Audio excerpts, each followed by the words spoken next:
Great. So, welcome back, everyone. We've had some great sessions thus far, and I'm sure the interactive break was really fun. I'm your host, Kyle Pareto. I manage agency partners over here at Shogun, and I'm just your host for this exciting panel, which I'm really pumped about. For those of you who do not know Shogun, Shogun enables brands to deliver exceptional e-commerce experiences. And today we're having to discuss, brands having the best Black Friday, Cyber Monday possible. So we'll take a deep dive into the experiences that are designed to convert. Now let's get to some of our panelists. Eric, we'll start with you. You're here already. Welcome to the panel. Just to give you some background on Eric, Eric Banholtz, he's best known for his founding of the famous beard brand. I'm pretty sure it's the reason that I even have a beard. He's an extremely successful brand. He built that brand from the ground up, paved the way for many direct-to-consumer stores that you know and love.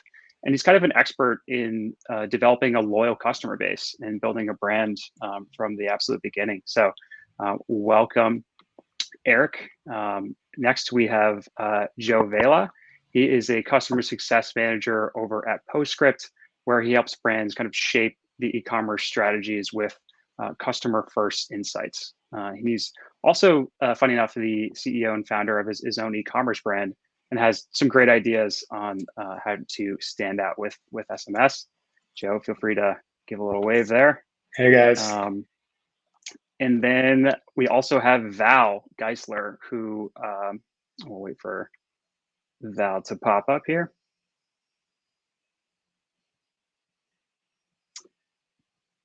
I'll just continue with her intro. So we have Val Geisler. She's the customer evangelist at Klaviyo. Prior to joining the team, she was an email marketing consultant for B2B and B2C brands. And she's really excellent and obsessed with how brands and customers connect. And she just loves digging into the different ways that brands can make lasting connections. Welcome, everyone. How's everyone doing? We good? Good. Great, we're here. For having us. Cool. Perfect. So let's kick things off. I mean, we can start at a high level. When should brands start prepping for Black Friday, Cyber Monday? Like, is it too late to have it? Like, maybe you haven't built out your promotion or campaign quite yet, or your offer. Like, we'll start with Eric. Like, is it too late at this point if you haven't prepped? Well, clearly, it's never too late until after the date has passed. So you still have time going for you, and I'm glad for that too, or else this talk would be fundamentally useless.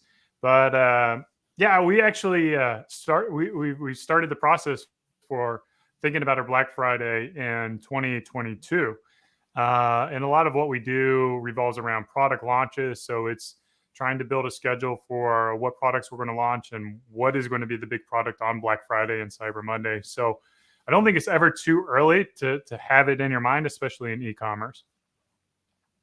Yeah, I think like Eric has a great team built around him. So he has people who can think beyond like tomorrow. But I know that there are a lot of brands who are solo founders or have one or two people doing everything, wearing multiple hats. And so it gets tricky to think a little further out, like starting to think about Black Friday 2022 now. I agree. Like, I think you can always start early, and it's so smart to think about how your product growth and the new product lines you're rolling out and all those things play into, okay, well, if we want to roll out a product in Q3 2022, what does that mean for Black Friday, and kind of working backwards from the biggest holiday of the year makes a ton of sense. And you can start, even if you haven't done that, even if you have no idea what you're going to do next year, you can still start right now thinking about, how am I going to approach Black Friday this year?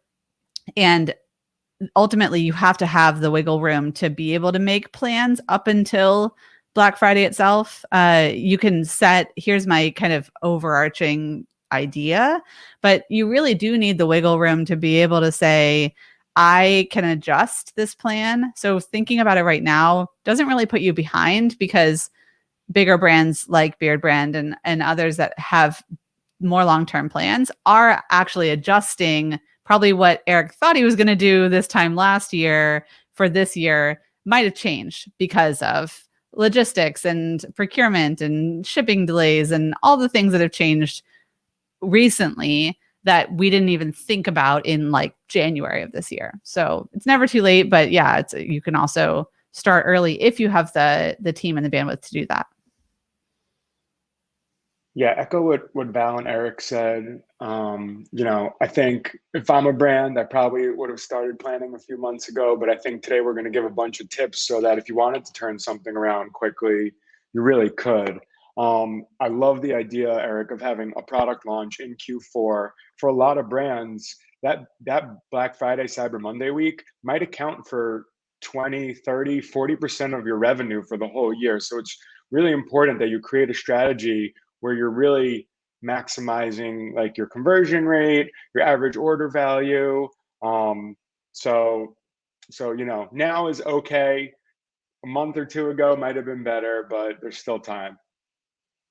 Great. I'm sure a lot of merchants are excited to hear that. So, we talk about, even Black Friday, Cyber Monday 2022, but let's like rewind to last year. Like what did you see from brands that, made you really excited or saw like real, tangible differentiation for that brand?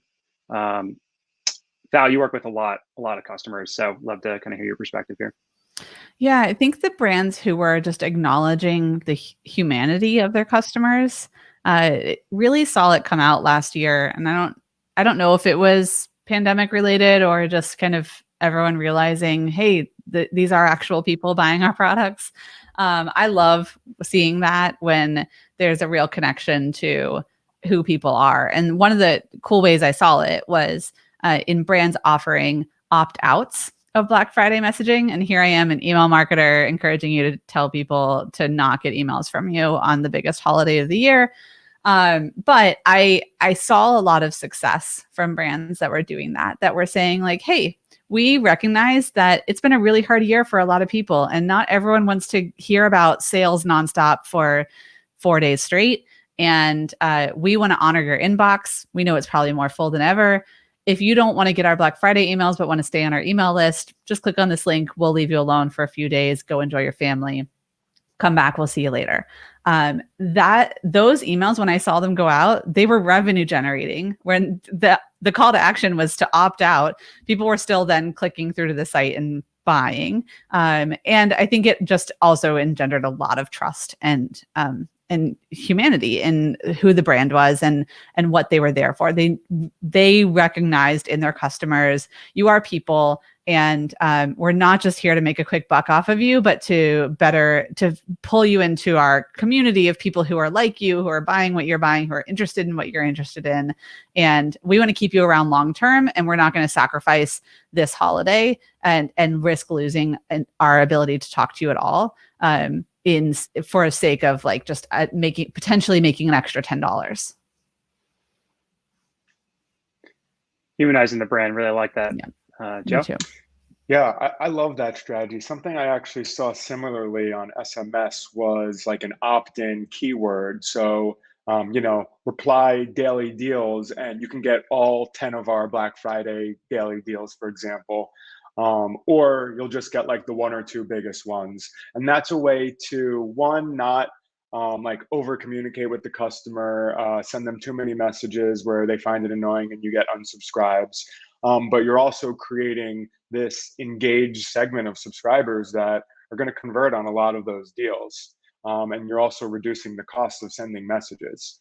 Another really awesome discount strategy, one from Brooklinen, is they use tiered discounts. So I don't remember exactly what it was, but for example, spend $30, get 10% off. Spend $50, get 15% off. Spend $100, get 20% off and a free gift. Something like that, where you're not only creating this pop-up that is driving sales, so higher conversion rate, but you're also using that to increase your average order value. I think that's great for a brand that has maybe like a low average order value, and maybe it's $30 or $40 and they want to get their customers to spend $100 or $200, do something that's like a tiered discount. Got it. Eric? Yeah, I've got a lot of opinions on Black Friday, Cyber Monday as like inherently kind of like an anti-consumerism minimalist at my heart. Like a big thing that we've done at Beard Brand is as much as possible try to avoid sales and discounts of products. And I think a lot of people will confuse that with no promos. So promos are important. Promos are something that creates excitement and energy for your audience, but sales and discount is only creating habits in your buyer to wait for a lower price of the same thing.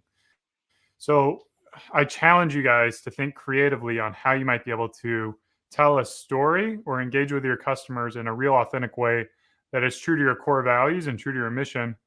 And really why it's so important to have a mission that you're working for, to bring it all back in times like this, where it's really easy to say, oh man, look at all the people who are doing 20% off or 10% off or 50% off, these buy kind of deals. And like, get back to your mission. Like, why are you actually in business? Like, yes, there's going to be a lot of people right now who are ready to pull the trigger, ready to shop. But like, why are you doing the thing that you're doing? And get back to that. Stay true to your roots. And it's really a lot of echoing what Val said. Like it is important to maintain that human element, because every other brand, every other Fortune 500 company is just sale, discount, buy. And it's a great opportunity when the eyes are looking on your brand to remind them why you exist as a brand and how you can stay true to that. So try to think of something like that. A big thing that we've done is try to integrate product launches into our Black Friday and Cyber Monday, because that gets away from the sales or discounts, and we can focus on a limited edition product versus doing 20% off site wide or something like that would discount our products. But we also have products that aren't seasonal. So if you're in a seasonal business, then sales and discount may be the right thing to do. That reminds me of an awesome strategy that I like for a holiday season, which is like bundling gift packages together, where you don't necessarily have to do a discount. You make the decision easier for the customer, and you also like encourage first-time buyers who might not really know your product, or they're buying it as a gift for someone who said, buy me something from Beard Brand, and you create this holiday bundle where maybe it's discounted because it's a bundle, but there's no like really sale as part of it. Yeah, that's a little loophole. I mean, it's a new product. It's a new kit. So you can price it at whatever you need to price it at. I think it's interesting looking at email overall, like kind of in the email community, we saw last year that open rates in general, and we don't need to talk about open rates, but like open rates in general, emails in general had less engagement than in previous years. And a lot of us talked about how it was just inboxes were more full than ever before because every transaction went to e-commerce. And so now people who weren't normally signed up for e-commerce communications were signed up. They had more emails coming in. All communications in 2020 were digital. And so there's kind of that like mass influx of communications, which led to a bit of a fatigue. And at the same time, we saw big conversion rates on that Thursday for high ticket price items. So if you're selling TVs, that's when people want to buy from you. And then we also saw kind of the inverse of those Cyber Monday deals. Monday was like the biggest day aside from Thursday in terms of conversions, because of people were waiting for that, like, oh, well, it's Cyber Monday, it's online, even though the whole world was online permanently. There's still like people still tune into those particular days. And so I think like there can be more messaging around Small Business Saturday if you're a small business, or Giving Tuesday if you have a give back component to the way that you operate your business, and spreading out that messaging, because really what people are looking for deals wise early on is the like big ticket items, the things that they know I've been saving up for in my house. I want a new couch. it's September. I'm just gonna wait for Black Friday and get a new couch on a Black Friday deal. And that's something I'm probably gonna buy on Thursday versus waiting for a deeper deal or a different deal later on in the weekend. So I think it also depends on like your price point on your product and when people might be buying it, to Eric's point of not being a seasonal purchase, but is it something that we need to discount in a massive way, or can we take a different route of Small Business Saturday or Cyber Monday or Giving Tuesday? Yeah, absolutely. The difference between sales and discounts versus promos, I really like that from Eric. I thought that was great. And Val, I'd love to dive into that a little more. I mean, you're right. Like this influx of customers or influx of emails just coming into each customer's inbox. Like, how are brands going to differentiate via email this year?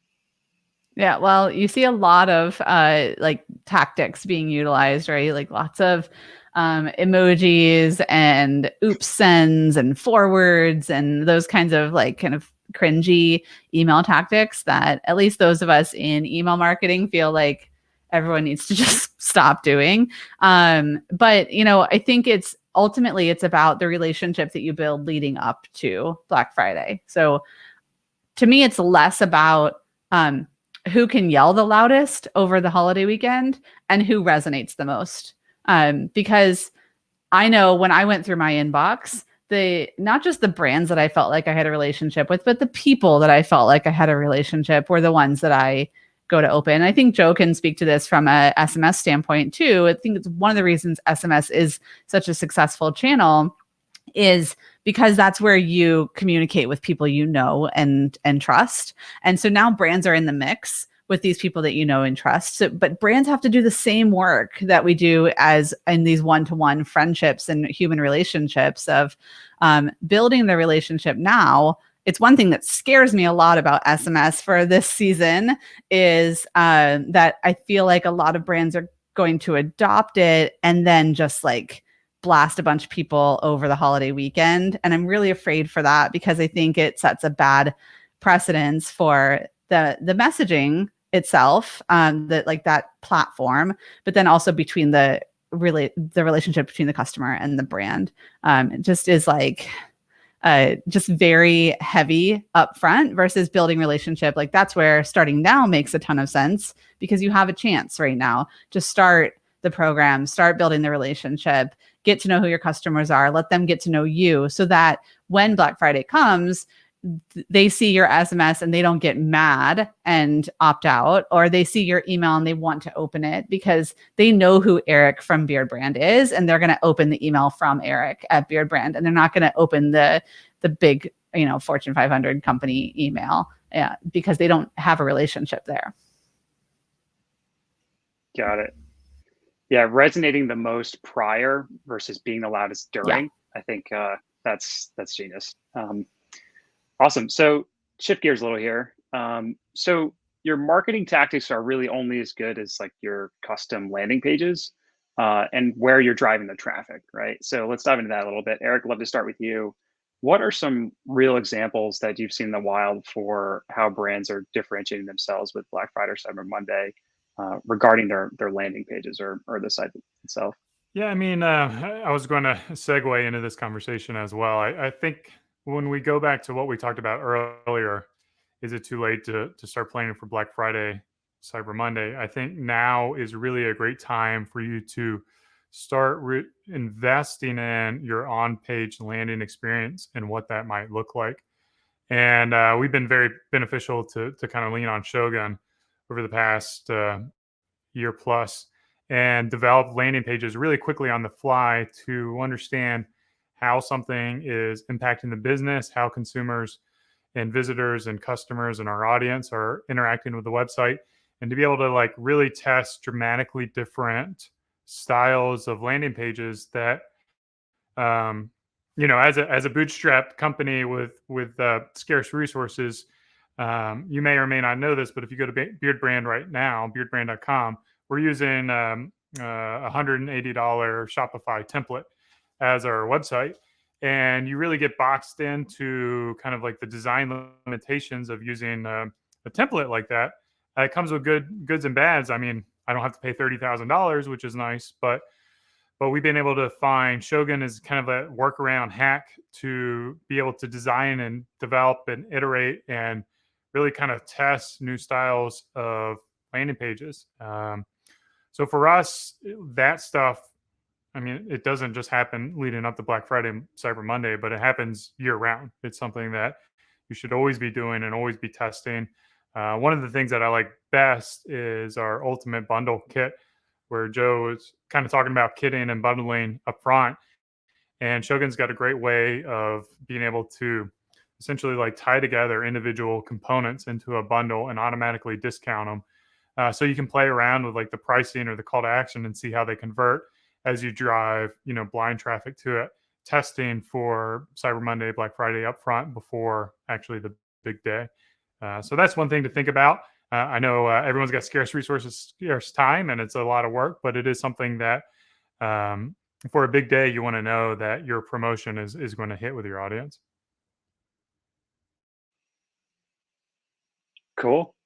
That is helpful. So we'll go to Joe with this one. I mean, with SMS, I feel like there's a fine line to walk with personalization and like creepiness, right? So I'm curious, like, what level of customization do potential customers like to see from SMS mapping to the landing page itself? Yeah, I wouldn't say there's really anything that's creepy. I think you can definitely cross the line of messaging someone too many times, but there's nothing really that Shopify or PostScript is collecting that I would say it's creepy. But that being said, segmenting and using first name or last product purchased as a variable in your messaging, I think is really valuable. But even more valuable is like having that like personal voice to your messages. So, for example, this is Joe from PostScript. I wanted to reach out and see if you had any questions. I saw you abandon this cart. Is there anything I could help you with? So that level of personalization, I think, is important. I've done a lot of A/B testing, and 99% of the time that wins when you say this is name from the brand. Also, just thinking about your segments. So leads, maybe where those leads came from. Did they come from an ad? Did they come from search? Your customers. So are they one-time purchasers? Are they two-time purchasers? Are they VIP customers? And then tailoring that messaging to those segments. So, hey, again, to use Beard Brand an example, hey, we saw you purchased the bundle kit. Wanted to check in how everything was going. We also wanted to make this product recommendation for you. So you can use purchase behavior to do upselling and cross-selling at different parts of the customer journey. I think that level of personalization is really powerful. I don't think it's creepy.